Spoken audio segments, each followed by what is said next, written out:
when you talk about what Bernie's doing, that is wealth redistribution. If you are not a person who believes in fairly redistributing wealth, if you are not a person who believes in fairly redistributing wealth, then you are not a person who believes in justice. Because what? Let me tell you, people always say, well, Yvette, you know, you just ran on everybody's parade. I'm going to tell you how he could do it. I'm going to tell you how he could do it. He could say, I'm going to tie this to wealth. If you have more than $250,000 in wealth, we're talking about wealth. We're talking about your parents, your family, your house. If you have that, then you do not qualify. What that would mean is that proportionally, we would benefit more than everybody else because we're the most wealthless people. If you tie it to wealth, then it makes sense. Because you're giving the most to the poorest people. And that means we get the most. Doesn't mean really poor white people don't get it too. What it means, we're the most wealthless, so we get the most in terms of this, and other people don't get the most. Because that's what it takes. Because the most pernicious and vicious lie is the lie of the level playing field. No. The level playing field isn't necessarily a fair playing field. Because, see, some people got too much and some people got too little. And we got too little. You're going to have to get that back. Well, what do you mean, Yvette? Well, I mean this tweet right here. There's a tweet. Let me find this tweet. People say the strangest thing on the Twitter about their lives and everything that goes on with them. And this woman said this. I am 180K in debt. I have a PhD and am a tenured professor. My students are in the same boat, sinking in debt. I pay $1,100 a month in student loan debt. Half of my rent. Let me just say this, family. Let me just say this. Homegirl, you are able to pay $2,200 in rent. We don't know what your family situation is. We don't know what your life looks like outside of this. But I know what ADOS life looks like. So let's just get to something, because we have to do, we try to do data and we try to do numbers. Because there's another problem in terms of redistribution. That's not the only problem. There's another problem. Let's look at the numbers let's just explore for a moment. Just for a moment. College for ADOS. College, let's not say ADOS right now. Black Americans in general. Because we are black people in general. Because we have a lot of people who go to college who are not ADOS. So let's explore what black people in college looks like. Let's explore those numbers. Let's explore that. The college gap by race and gender. Okay, black. You see black men. You see that number. Now look at the left side. Look at your left side. Percent of individuals ages 25 to 35. 4 years of college education. Right? That's on your left side. And look on your right side. And you see the solid dark blue, navy blue bar. That is black men. The other dotted kind of bar, that is black women, and it goes all the way to 2015. And you see how black women kind of creep up to 25 and black men are at right around a little above 15. Okay, also look at this. These are the states with high black educational attainment. Top 10, bottom 10. So the top is like 26.8%. That's Maryland. Looking at Colorado, 25.1%. That was kind of surprising for me. Oregon, 22%. Okay. Now I want you to look at this chart carefully. I don't want to go through them too fast.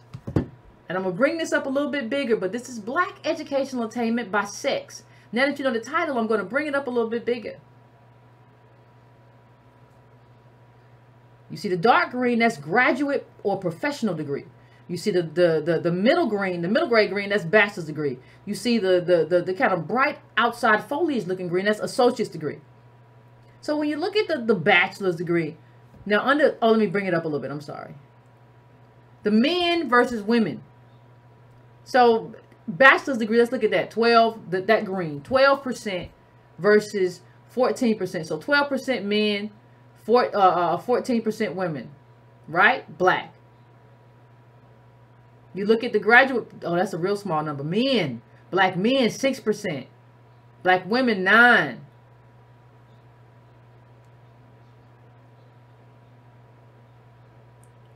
Look at that chart for me. Look at that chart, because we're going to talk about it.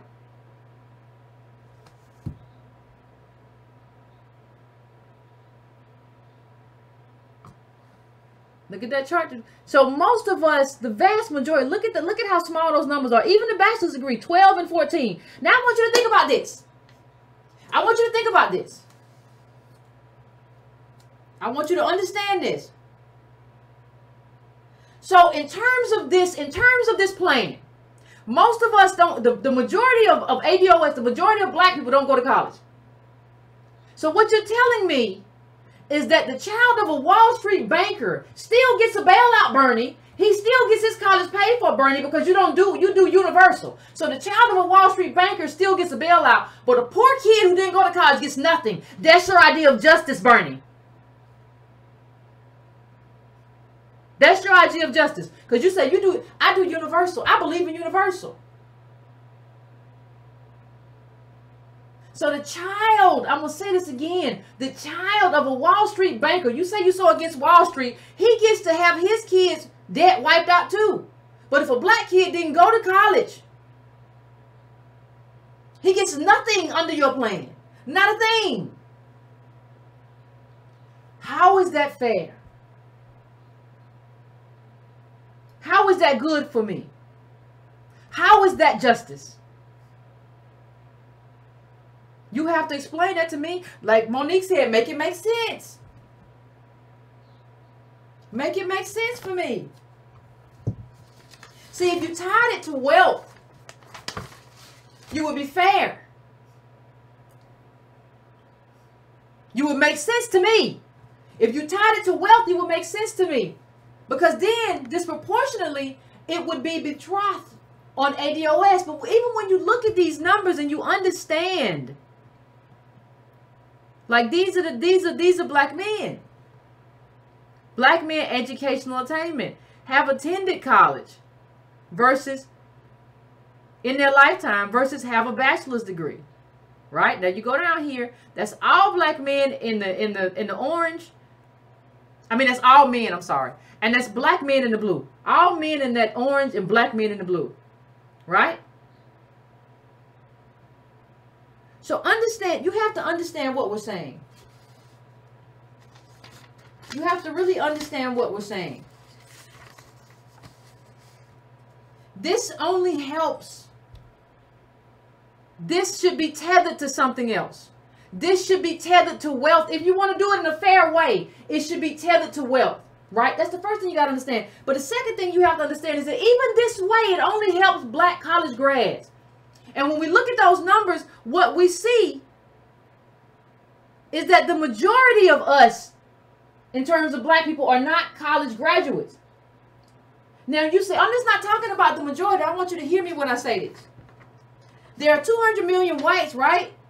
And then when you talk about like, what, 40 million of us or whatever, you're talking about if 20-some-odd% of us get a college education, whatever the number may be. That's a sliver of us. This is not just about percentages. See, people look at percentages and say, well, you know, 20-some% of blacks gonna get it. So that's still good, right, Yvette? 20-some% of blacks gonna get it. But you got to understand what our number is. We're like, what, 40 million or whatever? That's 20% of a group that's already a minority versus like 200 million whites.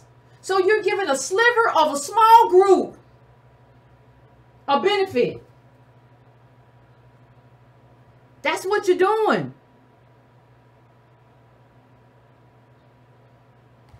So what you're doing is see, here's the thing. Let me bring this chart up. Let me make it big. You see the people in that top? You see the people? You're going to help the people who are already in the top. You're going to help the people already in the top. You see that 75.4? You're not doing anything for the rest. The bottom 50 of households who are worth less than $1. You're helping. Listen, I have a college degree. So I'm not speaking against education, but you have to help the collective, not just the sliver of the collective that went to college. If I was a selfish person, if I was a person not interested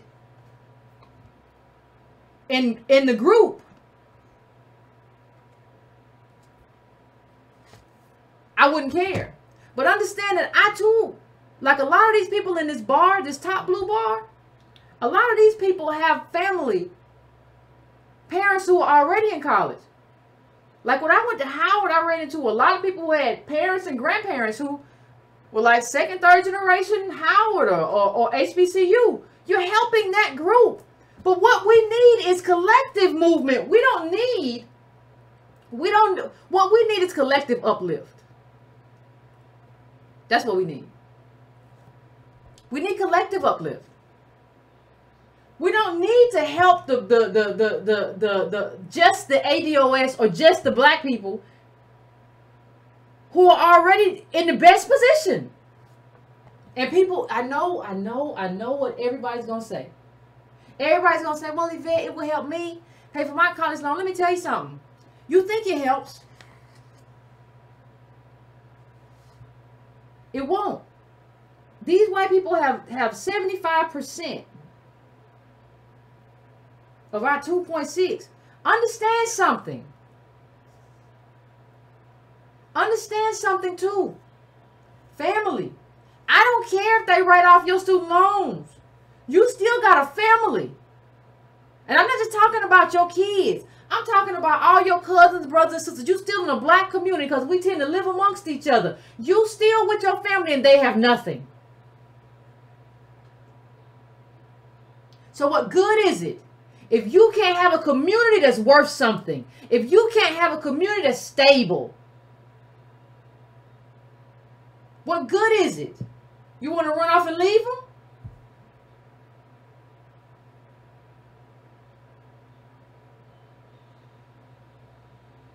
You want to run off and leave them? Is that what you want to do? Because understand, even if Bernie pays off your college debt, you still black and you still have all the problems of blackness. And the problems of blackness are not just college debt. See, this is part of the problem too. Like they only have a small problem. Like they have a problem like, well, my college debt too high. If I get this college off me, I'd really be good because I'm white.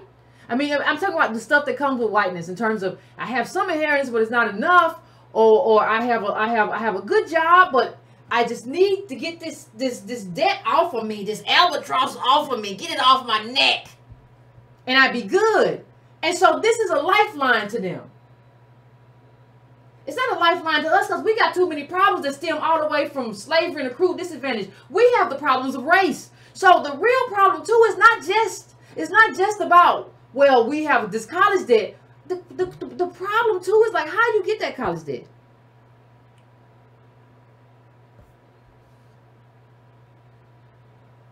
How did you get that college debt? That's part of the problem. Like you, let me put up something that helps explain this too.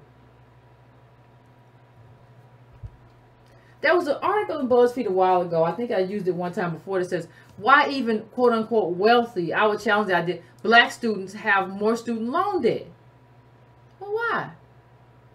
At the root of the disparities are differences not only in income, but also in how black and white families acquire wealth, which includes home equity savings and inheritance and pass it on to their children, the study said. Wealthy white families tend to have the kind of wealth that are easily liquidated and also easily passed down to generations, passed among generations, like stock, savings, home equity, which can be accessed in the form of home equity loans, according to the study. Now, see, the problem is we became a contagion to wealth. The problem is we became a contagion to wealth.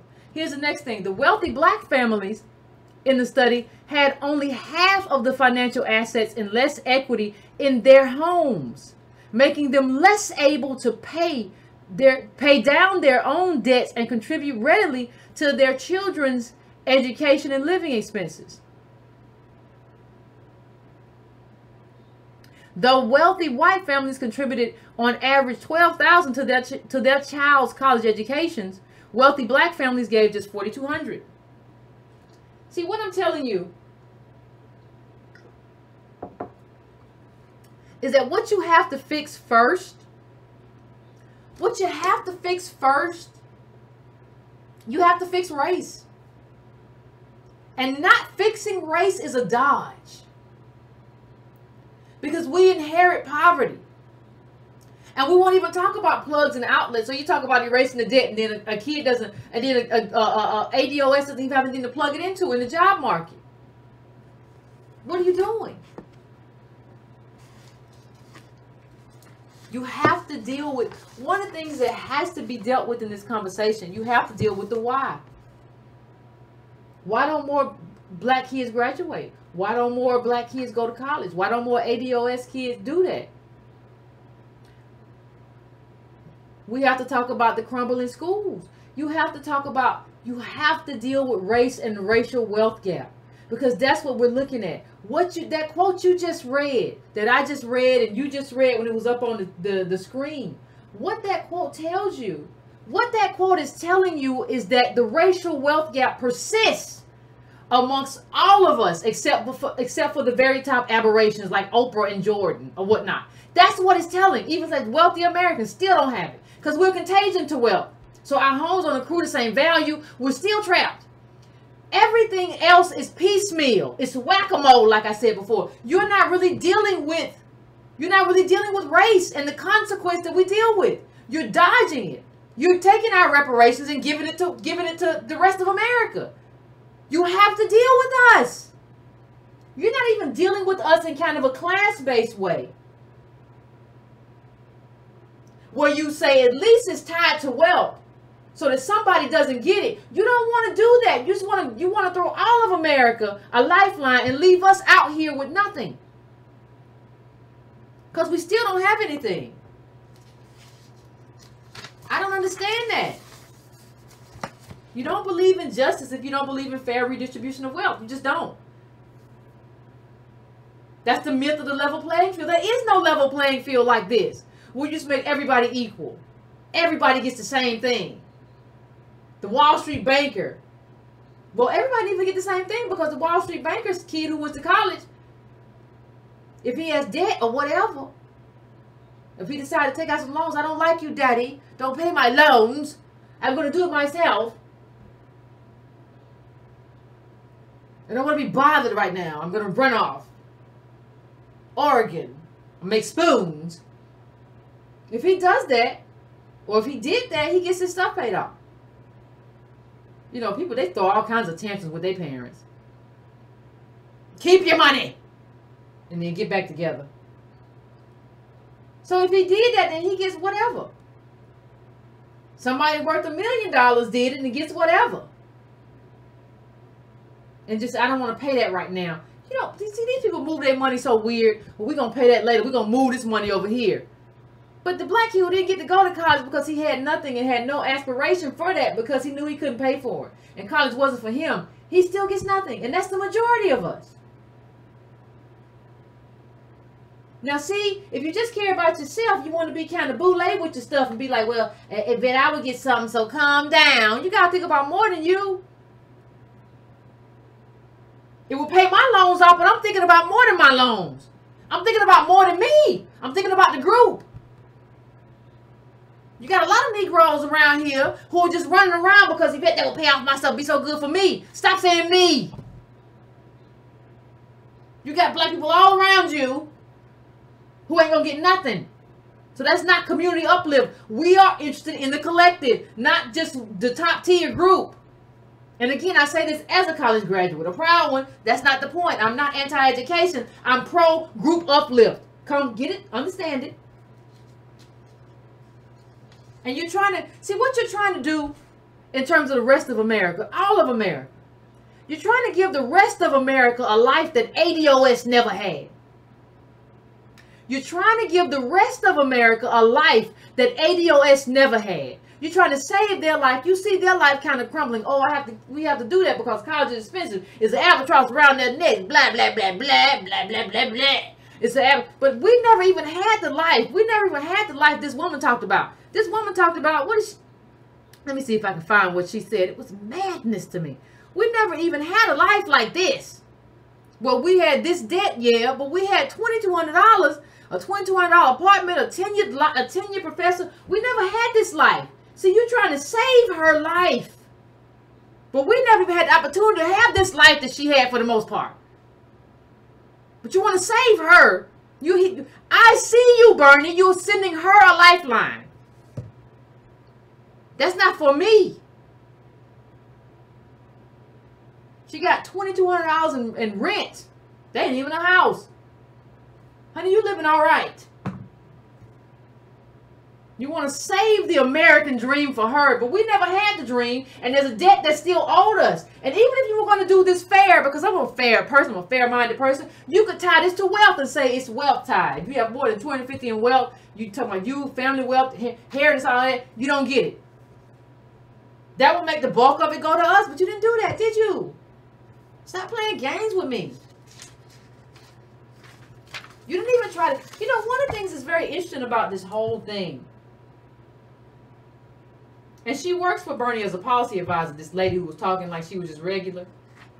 But one of the most interesting things about this whole conversation is how, you know, after Reconstruction, remember the Reconstruction documentary? It talked a lot about how, you know, after the Civil War, freed the slaves, you know, they just, you know, the rest of America, it was too hard to deal with us. And they just ran off and left us with the KKK. So you left us to be slaughtered, murdered, and robbed and plundered by violent racists. That's what you did to us, America. If you're not sure, that's what happened. What I see when I see plans like this is I see people doing that again in a different way. Everybody just keeps running off. We ain't got time to really deal with y'all like that. That's too much. There's too many of y'all now, so we ain't going to do that. So we're going to run off again and leave you here again. So don't tell me that you're revolutionary, Bernie, because there's nothing revolutionary about leaving us in the wind. There's nothing revolutionary about hanging my butt out the window. There's nothing revolutionary about that. Stop calling yourself that. You're not revolutionary, sir. Revolutionary, so you're revolutionary on everything except race. You're revolutionary on everything except race. You ain't doing nothing for me in terms of race. You're not trying to fix race or make us whole. I'm just going, that's the dumbest thing I ever seen. This thing right here. Let me just put this back up. Mr. Sanders told report he did not support an income cutoff. It should be a wealth cutoff, not just an income. But I believe in universality. That's the stupidest thing I've ever heard. You're so stupid. What does that mean? I believe in universality. That means you don't believe in justice if you believe in universality. Because some people got too much and some people got too little, like I said. What are you talking about? Burn it, burn it, burn it. Jesus. Okay, I'm going to my first call. I am going to 310. 310, what's going on? Yeah, this Sean Talks. What's up with y'all? So, essentially, you know, what I wanted to do was just tell y'all, just kind of break things down. But so, let's just make sure that everybody who's new understands the reality of wealth in America. White America has 90%. Black America has 2.6% of the wealth. We're the 2.6. That's it. 14% of the population, 2.6% of the wealth built the nation. And I say this just to say we got to understand that first, and then let's pull up the blue bars, because I want to make that clear, the point that you were making earlier, so everybody understands the game that's being played, the con. When you look at this by decile, this 2.6 is not divided among Black America evenly. What you actually see is that the top 10% of our families, and those people that have been here know this, and I'm just making sure, the top 10% of Black families, largely like boomers that benefited from affirmative action and the like, few celebrities, but mostly like boomers, they have 75% of the 2.6, so like 2% of it. What Bernie's plan will do is basically give most of that trillions of dollars to the children of this group, who will also then give them a windfall through inheritance. And I think that group, the problem is overly represented in our class that speaks for the rest of the race. Those are the Briannas that work for Bernie. Those are the all of the different like blacks that have a professional career. Valerie Jarrett's daughter. They speak for the rest of the race, the bottom 80. But they got a parent that's gonna leave them a windfall. And I'm just saying that what Bernie's plan does effectively, it leads to a possible situation where this chart won't just look like this. And again, to give you context, this wealth stratification that you see within this group might be the highest in any society, among any subgroup, any modern first world kind of society, by any subgroup ever. So what you might get at the end of Bernie's plan is that not only do they have 75%, but they got 85%.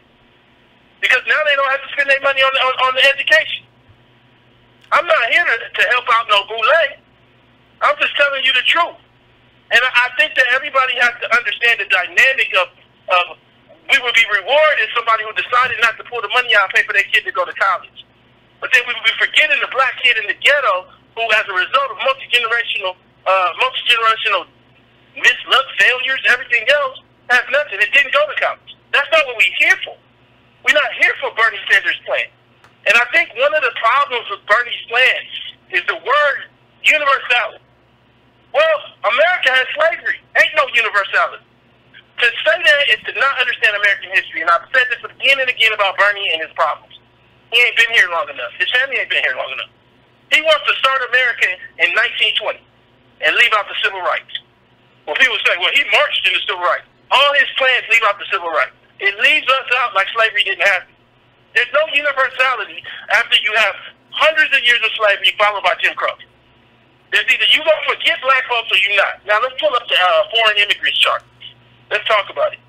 Let's talk about it.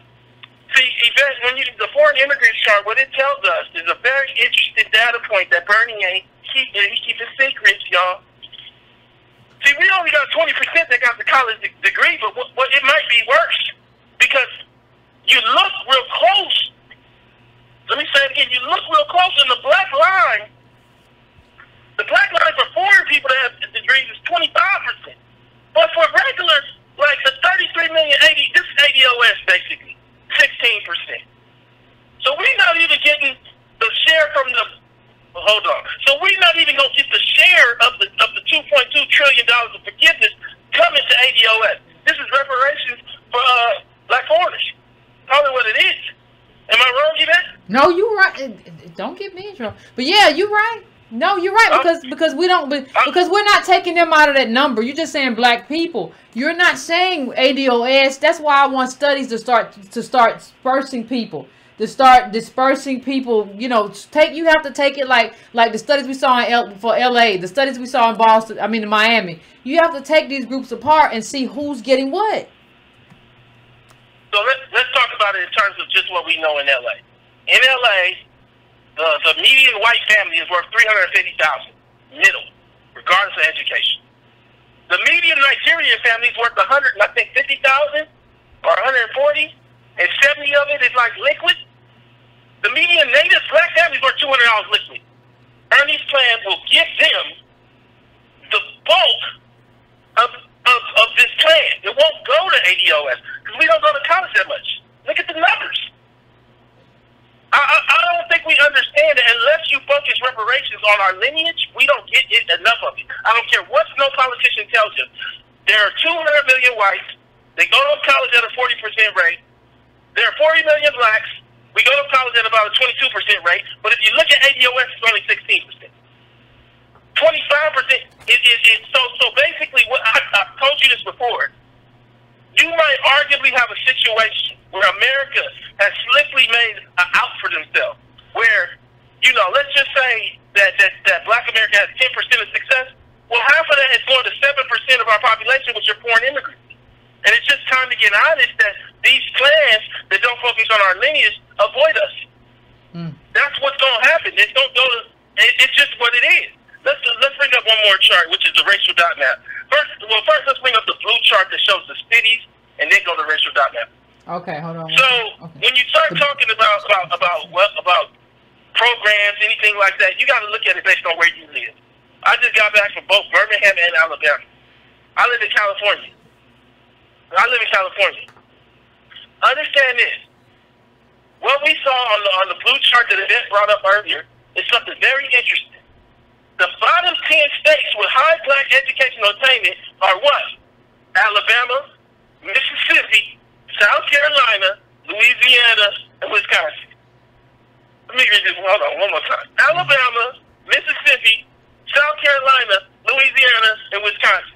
Something interesting about that, right? Let's pull up the racial dot map, Yvette. When you look at the racial dot map, you understand that the top 10 places are not where black folks are at. It's a windfall. So our communities will suffer. There's gonna be a windfall to white communities. Now, I believe that largely what might happen is we might expand the racial wealth gap with Bernie Smith. You know, I ain't sat down with it enough to explain it all, but I believe we might expand it. Look where black folks live. Black folks are the green dot, concentrated in what? Let's look again. Mississippi, Alabama, Georgia, South Carolina. And then we up there in the Midwest as well. We not in those states that actually have the high edge. I'm just saying, what we start to understand largely is that everybody is playing a charade game. So we believe that they're gonna give us $2.3 trillion in student loan forgiveness, and then remember reparations after. I said it in my video earlier today. I don't have no problem with you doing this, but do it after you do reparations. You got to do it after. It don't help us before. And so for those black people that are sitting out there with their hand out saying, well, I'll take anything and this is better than nothing, it's not. It's not. And the reason why I say it's not is because what Bernie is doing is keeping the status quo where it sustains white wealth.